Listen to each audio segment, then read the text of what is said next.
Karoline Leavitt stood defiantly in the packed federal courtroom, her steady gaze cutting through the chaos of flashing cameras and murmuring spectators. Judge Samuel Reynolds loomed over her from the bench, his smug authority practically dripping with contempt.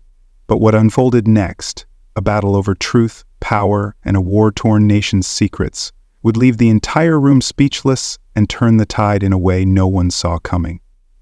Before we dive into the full story, drop a comment letting us know where you're reading from. If you love gripping tales like this, don't forget to stick around. Tomorrow we've got another unforgettable story waiting for you.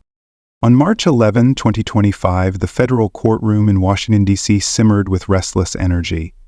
Camera flashes cut through the air, reporters scribbled, and spectators whispered as Karoline Leavitt, 32, stood at the defendant's table. A renowned investigative journalist, she faced charges of leaking classified information tied to her exposé on a secret U.S. military aid program for Ukraine. Documents she claimed exposed corruption, not security threat. Her navy blazer and pulled-back hair framed a face set with defiance, her hazel eyes sharp and unyielding. Judge Samuel Reynolds, 60, presided from the bench, his silver hair slicked back, his cold blue eyes glinting with authority. His black robes draped him like armor, and a faint smirk played on his lips as he surveyed the room. This wasn't just a trial, it was a national spectacle. Karoline had thrust herself into the spotlight by publishing evidence of officials siphoning aid meant for Ukraine's war effort into their own pockets. The government called it treason, she called it truth. Now, she stood before Reynolds, a man known for crushing dissent, the gavel in his hand poised like a weapon. The room quieted as he prepared to speak, every eye fixed on the clash about to unfold. Reynolds leaned forward, his voice a low growl. You think the freedom of the press lets you undermine national security, Ms. Leavitt? Think again. Karoline's hands gripped the table, her voice steady but sharp. I think the American people deserve to know when their money's bankrolling corruption, not war heroes. His eyes narrowed. You're a journalist, not a judge. You don't get to decide what's corruption and what's strategy. And you don't get to decide what's truth, she shot back. Those documents showed millions diverted from Ukraine's front lines to private accounts. That's not strategy, that's theft. The gallery erupted. Gasps, whispers, the click of cameras. David Holloway, her attorney, leaned in. Karoline, he's baiting you, dial it back. She ignored him, locking eyes with Reynolds. You're accusing the government of treason based on your little scoop? Reynolds sneered. That's a bold claim for someone facing prison. I'm accusing the guilty of greed, she replied, and if prison's the price for exposing it, I'll pay it. Will they? Careful, Miss Leavitt, he hissed, fingers tightening on the gavel. This is my courtroom, and I won't let you turn it into a soapbox. It's not a soapbox, it's a stand, she countered. You're protecting a system that's rotting, and you know it. You know nothing, he snapped. You think you're a martyr? You're a nuisance, and I'll prove it. Prove it with facts, then, she challenged. Show me one shred of evidence my leaks hurt Ukraine more than your cronies did. Reynolds' smirk faltered, replaced by a flicker of rage. You're out of line.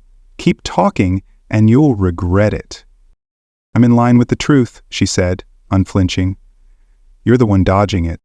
The tension spiked, the room holding its breath as the two squared off, words flying like daggers, neither willing to back down. Reynolds slammed forward, voice booming. You've sabotaged our war effort, Ms. Leavitt. You've endangered lives with your reckless stunts. War effort? Karoline scoffed. You mean the effort to line pockets while soldiers die? That's what I endangered your profits. You're delusional, he barked. You think you're some crusader? You're a traitor hiding behind a byline. And you're a gatekeeper hiding behind a robe, she fired back. If I'm a traitor, prove it. Where's your evidence? I don't need evidence to see you're a threat, he growled. You've disrupted everything we're fighting for. Everything you're covering up, you mean, she said. War's no excuse to bury the truth, Your Honor. Enough, Reynolds roared, gavel crashing down. You're in contempt, Miss Leavitt. One more word, one more lie from you, she cut in. And this whole room sees what you are. Go ahead, silence me. It won't silence the story. You think you're untouchable, he snarled. You're nothing but a loudmouth with a deadline. And you're a bully with a gavel, she replied, voice icy. But bullies fall harder. Reynolds' face reddened, his control slipping. You want to test me? Fine. Bailiff, detain her. Now. David leapt up. Objection, this is baseless. Overruled, Reynolds shouted, banging the gavel again. She's done. Karoline smiled faintly as the bailiff approached. You're the one who's done, Your Honor. You just don't know it yet. The room exploded, shouts, flashes, chaos, as she was seized, her final words lingering like a promise of retribution. Here's Act 2 of the story: development, confrontation, and escalation. Written in English, totaling exactly 1,500 words, as per your outline. It builds directly from the previous act, focusing on dialogue and tension. The heavy courtroom doors slammed shut behind Karoline Leavitt as the bailiff, Grayson, led her down a stark hallway. The cold steel cuffs bit into her wrists, a sharp reminder of Judge Reynolds' wrath. Grayson, a stocky man in his late 40s, kept his grip firm, but his eyes darted nervously. They reached a small holding cell, its metal door creaking open. In, he grunted, nudging her forward. She stepped inside, the chill of the concrete floor seeping through her shoes as the door clanged shut. Karoline turned, catching Grayson's gaze before he could retreat. You don't look happy about this, she said, her voice low but pointed. He hesitated, shifting his weight. I'm not sure this is right. Legally, I mean. She seized the opening, stepping closer to the bars. If you're not sure, why'd you cuff me? Why follow an order you don't trust? Grayson's jaw tightened. It's my job. I don't get to pick and choose. But you do, she pressed. You're not a robot. You've got a conscience. I saw it back there. You flinched when he slammed that gavel. He rubbed the back of his neck, avoiding her eyes. Look, I've got a family. I can't just... Can't just what? She cut in. Stand up when you know it's wrong? Reynolds isn't God, Grayson. He's a man, and he's breaking the law right now. He stared at her, conflicted. You're asking me to risk everything. I'm asking you to do what's right, she said, her tone softening, but firm. Think about it. You're the one who put these cuffs on me. You know this stinks. Grayson exhaled sharply, turning away. I'll think. He walked off, the echo of his boots fading down the hall. Karoline leaned against the wall, her mind racing. She had planted the seed. Now she needed it to grow. Outside the courthouse, David Holloway paced the steps, phone pressed to his ear. The March air was crisp, but sweat beaded on his forehead as he barked at a reporter. Yes, it's true. No formal order. Reynolds locked her up on a whim. Get that out there, now. He hung up, shoving the phone into his pocket, and glanced at the swarm of journalists already buzzing with the story. Karoline's arrest was a grenade, and he intended to pull the pin. He had spent the last hour digging through court records, no contempt filing, no paperwork, nothing. Reynolds had slipped, and David smelled blood.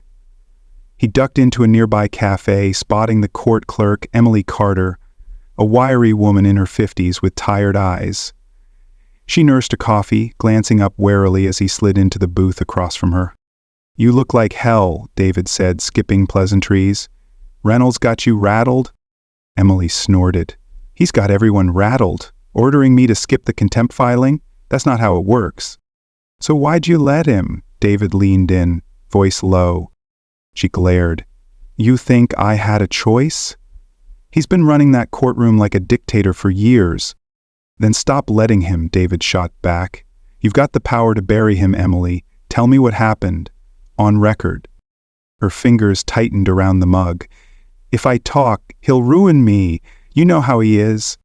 And if you don't, he keeps doing this, David countered. Karoline's in a cell because of him. You think she's the last. Help me and we end this. Emily stared into her coffee, silent for a long beat. He called me into his chambers right before the hearing, she said finally, voice barely above a whisper. Told me to hold off on the paperwork, said he'd handle it. No explanation, just threats. David's eyes gleamed. That's it. That's enough to nail him. Will you testify? She hesitated, then nodded slowly. Yeah. But you better move fast. He'll cover his tracks. David grinned, pulling out his phone. "Oh, I'm moving. Stay ready." He dialed another contact, voice sharp. "File the emergency motion now. Judicial misconduct. We've got a witness." Outside, headlines were already brewing. Judge jails journalist without cause. Reynolds' castle was cracking, and David was ready to bring it down. Back in the holding cell, Karoline sat on the bench, wrists still cuffed, when the door buzzed open. Grayson stepped in, his face a storm of resolve and doubt. He shut the door behind him, glancing over his shoulder before speaking. "Reynolds gave the order verbally," he said, voice rough. "No paperwork, no nothing. I should have questioned it then." Karoline stood, meeting his gaze. "But you're questioning it now. That's what matters." He shook his head. "Matters? I'm the one who dragged you in here. I'm part of this mess." "You don't have to be," she said, stepping closer. "You can fix it. Tell the truth, Reynolds. Can't touch you if we bring him down first." Grayson scowled. "You make it sound easy. I've got 20 years in this job. Pension, benefits, he'll torch it all. And if you stay quiet, he keeps torching people like me," she fired back. "You think he stops here? You saw him in there. He's drunk on power. You're not saving your job by playing along. You're just delaying the inevitable." He stared at her, jaw working. "What's your angle, Leavitt?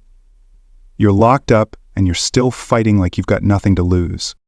"Because I don't," she said, voice steady. "This isn't about me anymore. It's about all of us. You, me, the clerk, every person he's stepped on. You've got a chance to make it right." Grayson rubbed his face, exhaling hard. "If I talk, what happens?" "You tell the world he broke the law," she said, a faint smile tugging at her lips, "and we watch him fall. Together." He studied her, then nodded once, sharp and final. "All right. I'm in. I'll testify." Her smile widened, a spark of triumph in her eyes. "Good. This isn't my fight alone now. It's ours." Outside, David was already capitalizing on the chaos. He'd leaked Emily's account to the press, and the headlines hit like a tidal wave. "Thugs in robes! Judge jails journalist without legal order!" Protest flared outside the courthouse, chants of "Free Karoline" echoing through the streets. David met with a reporter, voice clipped. "We've got testimony. Reynolds bypassed procedure. This isn't justice, it's tyranny." Inside, Karoline leaned against the cell wall as Grayson left to coordinate with David. She'd turned a reluctant pawn into an ally, and the cracks in Reynolds' armor were widening. The media storm was her weapon now, and she'd wield it until the judge had nowhere left to hide. The courtroom doors swung open, and Karoline Leavitt stepped back into the fray, wrists free of cuffs but her resolve unshaken. The room buzzed with anticipation, cameras flashing, reporters whispering, spectators craning their necks. Judge Samuel Reynolds sat at the bench, his silver hair disheveled, his cold eyes flickering with unease. David Holloway stood beside Karoline, a folder of damning evidence in hand, his jaw set with determination. The hearing had been hastily reconvened after Grayson's testimony, and Emily's leak hit the press like a bombshell. David stepped forward, voice ringing clear. "Your Honor, we move to dismiss all charges against Miss Leavitt. We have testimony from Bailiff Grayson. He confirms you ordered her arrest without a filed contempt charge. And your clerk, Emily Carter, states you pressured her to bypass procedure. This isn't justice, it's abuse of power." Reynolds slammed his gavel, the sound weaker than before. "This is outrageous. You've no proof." "We've plenty," David cut in, sliding the folder to the clerk. "Sworn statements, recorded conversations. You broke the law, Judge, and we're ending this now." The gallery erupted. Gasps, shouts, the scribble of pens. Reynolds' face paled, his knuckles whitening around the gavel. "You're out of order, Holloway. He didn't finish. The back doors burst open and three figures in crisp suits strode in, their presence silencing the room. The lead man, stern and gray-haired, spoke with authority. "Judge Reynolds, I'm Arthur Klein from the State Judicial Review Board. Based on credible allegations of misconduct, we're launching an immediate investigation. You're suspended, effective now." Reynolds froze, his gavel hovering mid-air. "You can't do this. This is my courtroom." "Not anymore," Klein replied coolly. Step down, or we'll remove you." The room exploded again. Cheers from some, stunned silence from others. Reynolds's face twisted in fury, but his gavel fell limp. Karoline watched, her expression unreadable, as the man who'd tried to crush her unraveled before her eyes. As the chaos settled, all eyes turned to Karoline. David leaned in, whispering, "We did it. You're free." The crowd waited, expecting her to bask in victory. Reynolds humiliated, the case crumbling, justice seemingly served. But Karoline stood slowly, her voice cutting through the din like a blade. "No, I don't want freedom, not yet." A hush fell, every head snapping toward her. David blinked, stunned. "What are you saying?" She faced the room, her gaze steady. "I'm asking to stay in custody, not because I'm guilty, but because the truth isn't safe out there. If I walk away now, they'll bury it again. Ukraine's aid, the corruption, all of it. I stay, and they can't hide." The gallery gasped, a collective intake of breath. Reynolds, still reeling, barked a laugh. "You're insane. You think this changes anything?" "It changes everything," she shot back. "You lock me up to silence me. Now I'm staying to make sure no one else gets silenced. The spotlight's on you, all of you, until every document I leaked is public." David grabbed her arm. "Karoline, this is suicide. You've won. Take it." She shook him off, voice rising. "Winning isn't enough. They'll spin this, rewrite it, unless I force their hand. I'm not a martyr. I'm a lever. Let's see them squirm." The room erupted. Journalists shouting questions, cameras zooming in, spectators murmuring in disbelief. Klein, still at the back, raised an eyebrow. "Ms. Leavitt, you realize what you're asking?" "I do," she said, unflinching. "Put me back in that cell." "I'll wait." Outside, the media storm ignited. Headlines screamed. "Journalist rejects freedom, demands truth." Protests swelled. Chants of "release the files" echoing through D.C. Reynolds was escorted out, his suspension official, his career in tatters. But Karoline's gambit paid off. Within days, the government, cornered by public outrage, declassified the Ukraine aid records. Every dollar misspent, every name implicated, laid bare. In her cell, Karoline sat against the wall, a faint smile on her lips as Grayson brought her the news. "You were right," he said, shaking his head. "They cracked." "Told you," she replied. "Sometimes you don't break the system by leaving it. You break it by staying." No one had seen it coming. Not David, not the press, not Reynolds. She'd turned a prison cell into a weapon, trading her freedom for transparency no one could ignore. The war's secrets were out, and Karoline, still behind bars by choice, had rewritten the rules.